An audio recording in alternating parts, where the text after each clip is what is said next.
వివాహేతర సంబంధాల వల్ల ఎన్నో హత్యలు, దారుణాలు జరుగుతున్నాయి. అవన్నీ కూడా మనం చూస్తూనే ఉన్నాం. అయితే భర్త రెండో పెళ్లి చేసుకున్నాడు. దాని కారణంగా భార్యాభర్తల మధ్య అనేక గొడవలు జరుగుతున్నప్పటికీ, ఆ భార్య ఇంక తట్టుకోలేక కుక్కట్పల్లిలో జరిగిన ఈ ఘటన ప్రతి ఒక్కరిని కూడా కలిచివేస్తుందని చెప్పాలి. భార్య, భర్త మధ్య జరిగిన కుటుంబ కలహాల వల్ల భార్య తన ఇద్దరు పిల్లల్ని కూడా చంపేసి తను కూడా చనిపోయిన ఘటన కుక్కట్పల్లి కైతలాపూర్‌లో చేసుకుందని చెప్పొచ్చు. ప్రస్తుతానికి మనం అక్కడి నివాసం వద్ద అయితే ఉన్నాం. నిన్న 1 గంట సమయంలో భర్త ఇక్కడికి వచ్చి భార్య తలుపు తీయట్లేదు ఏంటి అని చెప్పి ఇక్కడ ఉన్న స్థానికులను అందరినీ కూడా పిలిచి డోర్ బద్దలు కొట్టగా అక్కడున్న సన్నివేశాన్ని చూసి ప్రతి ఒక్కరు కూడా కన్నీరు మున్నీరయ్యారని చెప్పొచ్చు. స్రవంతి తన ఇద్దరు పిల్లలతో ఆత్మహత్య చేసుకున్న ఘటన ప్రతి ఒక్కరిని కూడా కలిచివేస్తుంది. ఇటీవల కాలంలో ఎన్నో దారుణాలు మనం చూస్తూనే ఉన్నాం.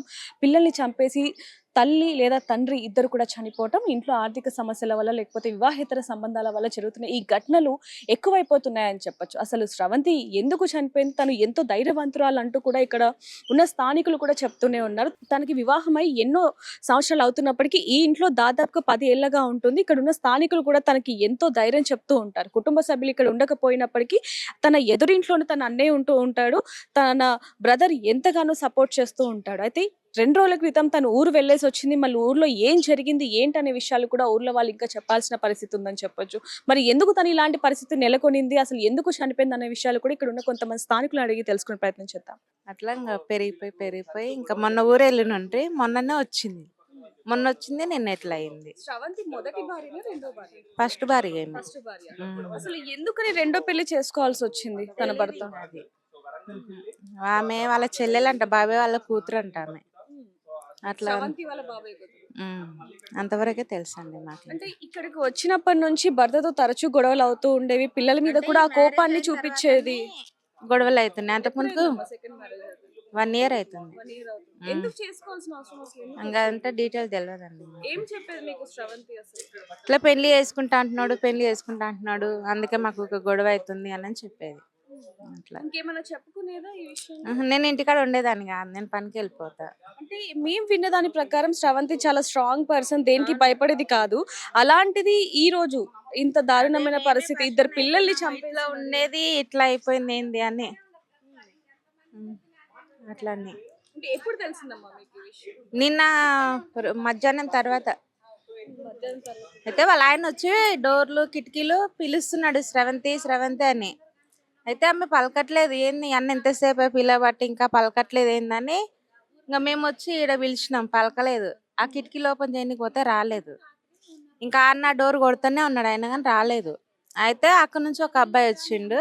ఎందుకో డోర్ తీస్తలేదంటే ఇంకా ఆ అన్న ఇంకొక అబ్బాయి కలిసి డోర్ బద్దలు కొట్టిరు. అప్పుడు ఓపెన్ అయ్యే వరకు వాళ్ళు ముగ్గురు ఎల్లడ పడుకొని ఉన్నారు. మీరు చూసినాం. హస్బెండ్ తో మాట్లాడే ప్రయత్నం ఏమైనా చేశారా అందరు కలిసి? అంటే తన వల్లనే చనిపోయింది ఈ రోజు అని. అట్లేం మాట్లాడలేదండి. ఇంకా వాళ్ళని చూసే వరకు ఇంకా అంతా ఆగమాగం అయిపోయినాం అందరం. చివరిసారిగా మాట్లాడిన మాటలేమైనా గుర్తున్నాయమ్మా మీకు? ఆహా, మాట్లాడలేదు ఇంకా. ఆమె ఊరు వెళ్ళొచ్చింది కానీ ఇంకా మాకు అంత కనిపించలేదు కూడా.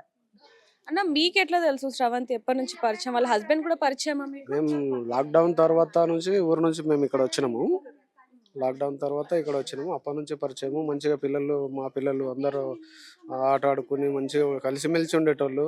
ఆ పిల్లల బర్త్‌డేలు గాని చాలా మంచిగా చేసుకొని సంబరంగా ఉండేటోళ్ళు వాళ్ళు. అయితే అంత అకస్మాత్తుగా ఎందుకు ఇట్లా అయిందో గాని ఆమె అయితే చాలా వంటలు చేసుకొని ఆ రెయిన్‌బో పక్కల పెట్టుకొని అమ్ముకునేది. ఆమె సంపాదన మాత్రం ఆమె సంపాదించుకునేది. తను కోర్ కటింగ్ వర్క్‌కు వెళ్ళేవాడు, డ్రైవింగ్‌కి వెళ్ళేవాడు. ఇది తెలుసు. ఇంకోటి సెకండ్ షటప్ ఉంది అనేసి ఒకటి మాత్రము లీక్ అయింది మాకు. దాని వల్లనే అప్పుడప్పుడు గొడవ అయితే ఒక మినిమమ్ ఒక 3 గంటలు, 4 గంటల తరబడి లొల్లులు గొడవ పడేవాళ్ళు. కొట్టుకునేటోళ్ళు కాదు గానీ ఉట్టి గొడవ మాత్రమే ఉంటుండే. అంతవరకు తెలుసు. మొన్న ఊరు వెళ్ళి మరి ఏం జరిగిందో తెలవదు. మరుసటి రోజు ఇట్లా చూడాల్సి వచ్చింది. వచ్చింది ఊరు నుంచి వచ్చింది. మళ్ళీ నిన్న మధ్యాహ్నం కల్లా ఇట్లా అయిపోయింది. అంటే ఊరు నుంచి వచ్చిన తర్వాత తన ప్రవర్తన ఎలా ఉండేదమ్మా? కలిసి కనిపించలేదు. ఇంకా ఆమె పిల్లలు ఒకరే కనిపించారు. పిల్లలు ఏమన్నా చెప్పారా? ఎందుకంటే ఇంట్లో పరిస్థితి ఎక్కువగా పిల్లలు గమనిస్తూ వంట ఉంటారు. చేస్తుందా అంటే బాబాయ్ వాడు డ్యూటీకి వెళ్తారు కదా అని చెప్పేవాళ్ళు పిల్లలు. అంతే. పిల్లలు ఇక 10:30, 11 వరకు ఇక్కడ ఆడుకుంటూ ఉన్నారు. ఇంకా తర్వాత ఇంకెవరి పనులకు వాళ్ళు లోపలికి వెళ్ళిపోయాము, వాళ్ళ ఇంట్లోకి వెళ్ళిపోయాము. అమ్మ ఇలాంటివి ఎక్కువగా తరచూ చూస్తూ ఉన్నాం. వివాహేతర సంబంధాల వల్ల చనిపోవడం, చంపటం ఇవన్నీ కూడా చూస్తున్నాం కదా! అలాంటిది మీ గల్లీలోని ఇలా జరగటం అసలు ఎలా అనిపిస్తుంది? అదే మస్తు బాధ అనిపిస్తుంది. అసలు ఎప్పుడు మాట్లాడుకుంటా పలకరించుకుంటా ఉన్నా. పొద్దున్న తెల్లారి వరకు ఇక్కడ ముగ్గేసేది, ఇదంతా కడిగేదమ్మ పాపము. చీకట్లోనే 4 గంటలకల్లా కడిగేది. అట్లాంటి మనిషి ఇట్లా ఎట్లా చేసుకుంది, ఇంత ధైర్యం ఎట్లా వచ్చింది మీకు అని షాక్ అయిపోయినాం నిన్న చూసే వరకు అందరం.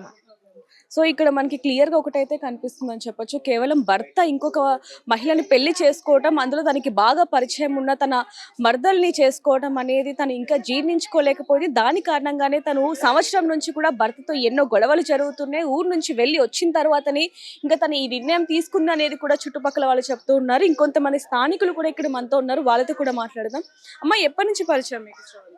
మాకా ఇప్పుడు నేను 8-9 నెలలు అవుతుందమ్మా వచ్చి ఇక్కడ రూమ్ లోకి వచ్చి. ఇక అప్పటి నుంచి అయితే బాగానే ఉంది. అంటే ఏమైనా సమస్యలు చెప్పుకునేదా భర్త ఇంకొక మహిళను పెళ్లి చేసుకున్నాడు? భర్త అయితే ఇంకో అది చేస్తుండే కదా, ఇంకొక ఆమెను చేసుకున్నాడు. ఆంటీ నేను నాకు బర్దాష్ అవుతాను ఆంటీ అని ఈ మాట అనేది అమ్మాయి. గంతే కానీ వద్దు పెట్టాను అట్లా చేయకు అనే ఒక మాట నేను అనేదాన్ని. వద్దు నాన్న ఏమైనా చేసుకొని వాడు మొగోడు ఏమైనా చేసుకున్నా కానీ కూడా నువ్వు అది చేయొద్దు బిడ్డ అట్లా ఇట్లా నేను ధైర్యంగా చెప్పేదాన్ని. కానీ ఆ పిల్ల ఇక ఎగ్దామ్ని ఇట్లా చేసుకుంటానని మేము అనుకోలేదమ్మా. గంతే ఇక. అంటే శ్రవంతి చాలా సార్లు కూడా నువ్వు తనతోనే ఉండు, నాతో ఉండకపోయినా పర్లేదు, నా పిల్లలు నాతో ఉంటే చాలు అని కూడా చెప్పింది అని చెప్పి విన్నాను. నిజమేనా అది? నిజమే. అంతే. ఇక పిల్లలు ఎలా ఉండేవాళ్ళు అసలు? పిల్లలు మంచోళ్ళమ్మా, పిల్లలు మంచిదే, ఆ శ్రావంతి కూడా మంచిదే. కానీ ఇక అంతకంటే మించిగా మనకు ఇక లోపల విషయాలు ఊరికి వెళ్ళిపోయారు. ఊరికి పోయి మొన్న నైట్ వచ్చింది నేను పొద్దున్నే ఇట్లా చేసుకుందాను. అంటే తను కాకుండా ఇంకా చుట్టుపక్కల వాళ్ళు కావచ్చు, లేకపోతే తన రిలేటివ్స్ వాళ్ళ అమ్మ నాన్న ఇక్కడికి ఏమైనా వచ్చేవాళ్ళు? ఎవరమ్మా నాన్న? శ్రవంతి వాళ్ళ అమ్మ నాన్న, అత్త మామ వీళ్ళు ఎవరైనా? వాళ్ళు వస్తుండే, వాళ్ళ తమ్ముడు పక్క రూమ్లే ఉంటాడు కిరాయికి. అయినా అట్లా ఏం లేకుండే.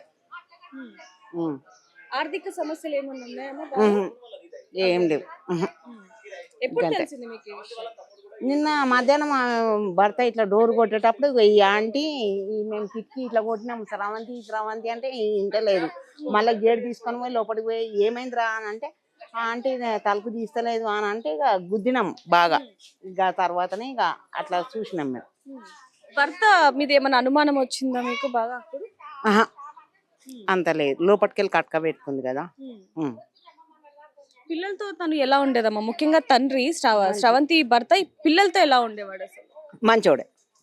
పిల్లలకైతే బాగానే చూసుకుంటుండే వాడు కూడా. ఈమె అమ్మాయి కూడా మంచిగానే చూసుకుంటుంది. అంటే వీళ్ళిద్దరి మధ్య అసలు గొడవలు ఏంటి? రెండో పెళ్లి చేసుకున్నాడనా, లేకపోతే ఇద్దరు కలిసి ఉండాలనా, లేకపోతే ఏంటి అసలు? రెండో పెళ్లి చేసుకున్నాడనే ఈ పిల్ల అక్కడ నువ్వు అంతా తెగదెంపు చేసుకొని నువ్వు ఇట్రా అని అంటుంది. నువ్వు అక్కడ ఏదన్నా తెగదింపు చేసుకున్నాకనే నా దగ్గరికి రావద్దు ఇప్పుడు అని అంటుండే. ఇదే మాట అనకపోనా అదే మాట. గంతే. ఇంకా అంతగా మించి ఇంకేం లేదమ్మా.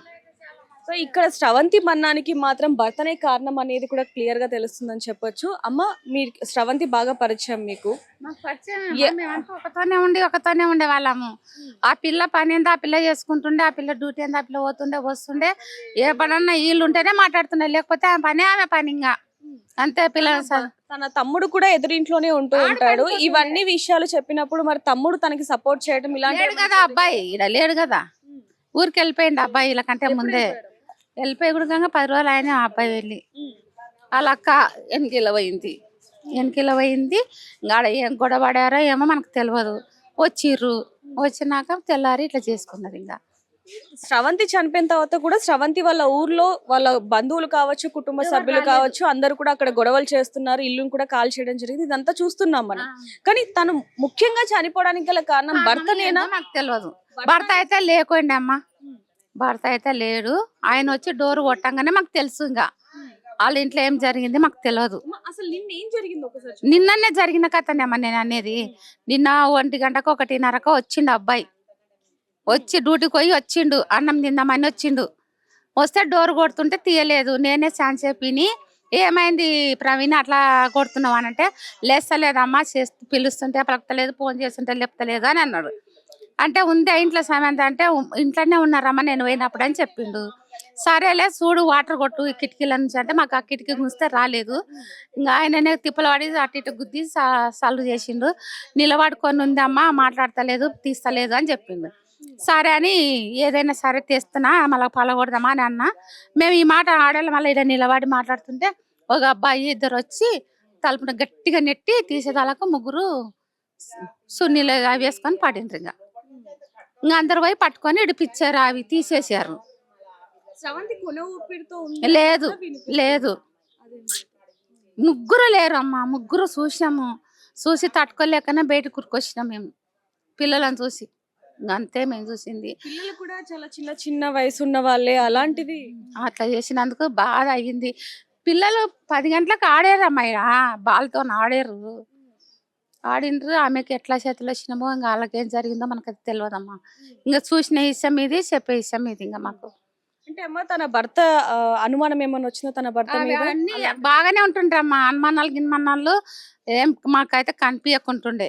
ఎంతసేపు ఉన్నా గొడవ ఆడుకుంటారు, తిట్టుకుంటుండ్రు, మళ్ళీ వెళ్ళిపోతుండ్రు పనికి మళ్ళీ పోతుండ్రు. ఇంకా అందు గురించి ముఖ్యంగా స్రవంతి మీతో ఇంకేమైనా చెప్పిన మాటలు ఏమన్నా ఉన్నాయో భర్త గురించి?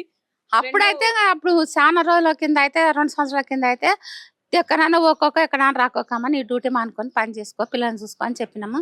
లేదంటే ఇంకా ఆయన ఇష్టం ఏమన్నా చేయనని సైలెంట్గా ఉండే.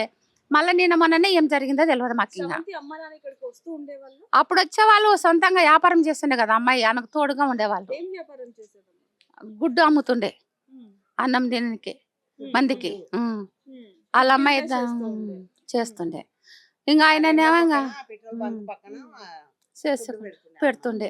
పెట్టి ఇంకా వాళ్ళ అమ్మాయి ఇంటికాడ వంట చేస్తుండే, ఆమె తీసుకొని పోతుండే, గిన్నెలు కడుగుతుండే. ఇంకా ఆయననే ఇంకా ఉన్ననాడు ఇంటికాడ, లేనాడు ఎక్కడనో. ఈడ ఉన్నాడా అని ఈమె సంపాదించిన సంపాదన అలా తీసుకుపోయి ఏం చేస్తున్నానో ఏమో అంటే నాతో వచ్చి గొడవ పెట్టుకుంటాడు అని చెప్తుండే. ఇంకా మీతో చెప్పేది కూడా ఎందుకు ఊకే ఏడుస్తావు, ఆయననే సైలెంట్గా ఉంటావు, నీ వాడిసి అల్లరైపోతున్నావు, ఎందుకు అరుస్తున్నావు, ఆయన వచ్చినాడు బువ్వ పెట్టు రానాడు ఊకుండామా నీవు అంటే, ఎలా అంటే నన్ను ప్రశాంతంగా ఉండనిస్తలేడు అని చెప్తుండే. ఇంకా భర్త పేరేంటమ్మా? ప్రవీణ్. మీతో మాట్లాడేవాడు? మాట్లాడుతుండే, మాట్లాడితే ఊకునే సీరియస్ అవుతుండే. ఇంకా ఏమన్నా అంటే ఇంకా అందుకొరకు ఎక్కువ శాతం పలకరియకుంటుండే మీ. ఇంకా అంతే. సో చూస్తున్నాం కదా, ఇక్కడ స్థానికులు అందరూ కూడా చెప్తున్నది ఒకటే, ప్రవీణ్ మాటికి కోపడుతూ ఉండేవాడు, ఎప్పుడు ఎలా ఉండేవాడో తెలియదు అనేది కూడా ఇక్కడ వాళ్ళు చెప్తున్న దాని ప్రకారం మనకు అర్థమైపోతుంది. ఇంకా తన భార్య విషయానికి వస్తే మాత్రం తను సాయంత్రం మధ్యాహ్నం వేళలో ఇక్కడికి వచ్చి డోర్ కొట్టగా ఎంతసేపటికి కూడా డోర్ తీయకపోవడంతో స్రవంతి ఎందుకు ఇలా ఉలుకు పలుకు లేకుండా డోర్ తీయలేదు అంటూ కూడా స్థానికులను పిలిచి ఒక్కసారిగా డోర్ బద్దలు కొట్టగా అక్కడ ఉన్న సన్నివేశాన్ని చూసి ప్రతి ఒక్కరు కూడా కన్నీరు మున్నీరు అయ్యారని చెప్పొచ్చు. ఎందుకంటే 10 ఏళ్లగా తను ఇక్కడే ఉంటుంది, ఇక్కడ ఉన్న స్థానికులతో కూడా ఎప్పుడు కలిసిమెలిసి ఉండేది. ముఖ్యంగా తన బాధ అంటే తన భర్త ఇంకొక పెళ్లి చేసుకున్నాడు అన్న బాధ ప్రతి ఒక్కరికి కూడా చెప్పి తను బాధపడేది అంటూ కూడా ఇక్కడ స్థానికులు చెప్పడం జరుగుతుంది. ఎప్పుడైతే ఈ ఘటన చోటు చేసుకుందో హుటాహుటిన అయితే పోలీసు ఇక్కడికి వచ్చి కేసు నమోదు చేసుకొని కూడా దర్యాప్తు చేపడుతున్నారు. ప్రస్తుతానికి డెడ్ బాడీస్ అన్ని కూడా గాంధీలో మిగతా ప్రాసెస్ అంతా జరుగుతుందని చెప్పొచ్చు. అదేవిధంగా తన తల్లిదండ్రులు, కుటుంబ సభ్యులు అందరూ వచ్చిన తర్వాతనే ఏవైతే ఫార్మాలిటీస్ ఉన్నాయో అవి కూడా చేయబోతున్నారు అనేది కూడా తెలుస్తుంది. ప్రస్తుతానికి అయితే పోలీసులు కేసు నమోదు చేసుకొని దర్యాప్తు చేపడుతున్నారు. మరిన్ని వార్తల కోసం చూస్తూనే ఉండండి రెడ్ టీవీ.